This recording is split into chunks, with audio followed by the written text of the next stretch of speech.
Hey, y'all, I just thought this was something worthy of being said, worthy of notation.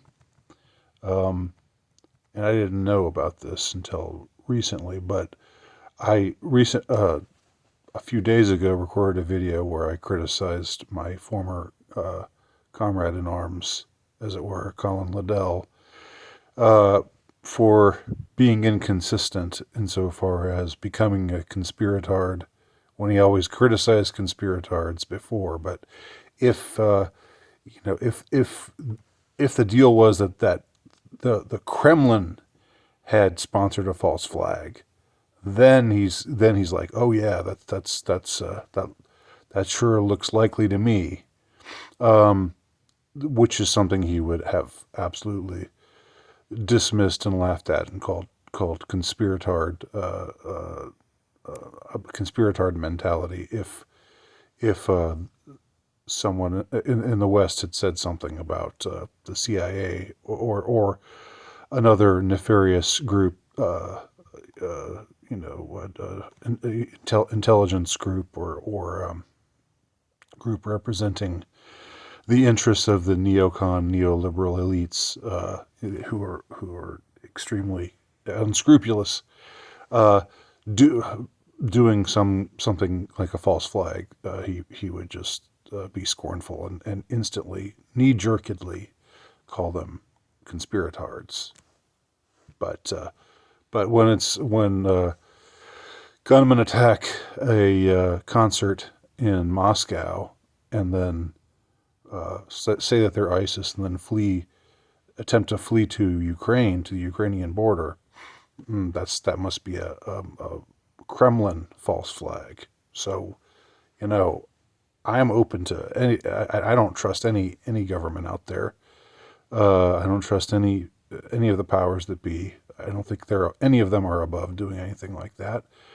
But I'm just saying, come on, Liddell, be consistent. So that's in a previous video. So this is something I noted, however, that I think is interesting. Now, there's this awful, awful, awful woman. No, not Hillary Clinton, but almost as bad, maybe as bad.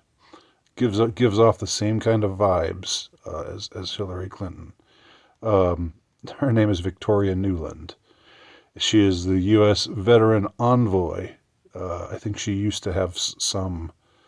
I don't know what her position was prior to recently, but she's she's somebody who's an established scumbag, working for the West, and working for NATO. And this is from a news story that was published on January 31st.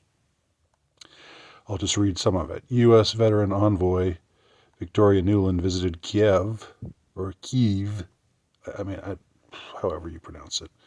I'm going to say Kiev because that's how I've always heard it pronounced before the last few months.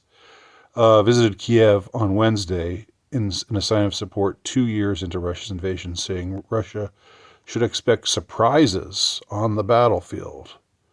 Nuland, who's acting deputy of state, visited the Ukrainian capital as fresh U.S. aid to the war-torn country hung in the air, with Republic lawmakers growing reluctant. I think it means to say with Republican lawmakers growing reluctant to keep supporting Kiev. I leave Kiev tonight. I leave Kiev tonight. I'll read it like the cackling witch that she is. I leave Kiev tonight more encouraged about the unity and the result, about 2024 and the absolute strategic importance for Ukraine. I also leave more confident that, as Ukraine strengthens its defenses, Mr. Putin is going to get some nice surprises on the battlefield, and that Ukraine will make some very strong success. Sort of a heavily borrowed there from Emperor Palpatine. That's who she kind of reminds me of. All right, so this is not nothing. Like when the this is anything close to a smoking gun. I'm not pretending that it is, but it's not nothing. When the Nordstream pipeline was destroyed.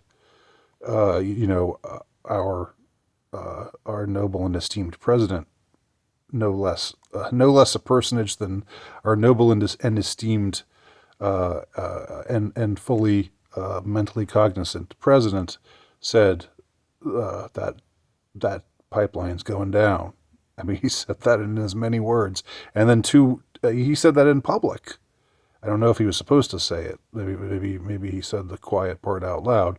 Nevertheless, a couple weeks later, the Nord Stream pipeline is destroyed. Who had the means to do that?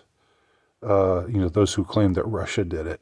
Why? Why would you cut off your own arm? Why would you cut off a source of profit for yourself? And what should have happened? Germany should have been pissed, because this was an opportunity for them to get cheaper fuel, and that was taken away from them. But they were quiet. They were quiet little sheep. You know, the far cry from 1933. I can tell you that. It's the German state of today. Not that I'm saying they should go back to 1933, but you know what I mean. Anyway, so Biden himself telegraphed the Nord Stream pipeline going down, and then it went down. And here she says some nice surprises. I mean, God, she's just so, like, who talks that way? Mr. Putin is going to get some nice surprises on the battlefield. So, granted, the concert hall in Moscow was not the battlefield per se, unless all the world's the battlefield, you know, unless you expand the definition of what a battlefield is. And people with this sort of neocon mentality tend to do that sort of thing. They tend to be more elastic in their definitions of battlefield. You know, the whole world's a battlefield. Your mind is a battlefield. You know, they see everything in very warlike terms. So, I mean, just put that in your pipe and smoke it, and you know, consider it, chew it over, and I mean, would Nuland and her cronies be above sponsoring a terrorist attack in Moscow in an effort to crush Russia's resolve?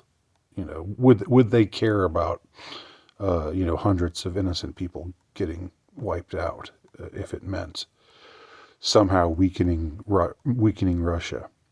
I don't think so. Again, not a smoking gun, not claiming that it is, but something worth considering, I believe. So there you go.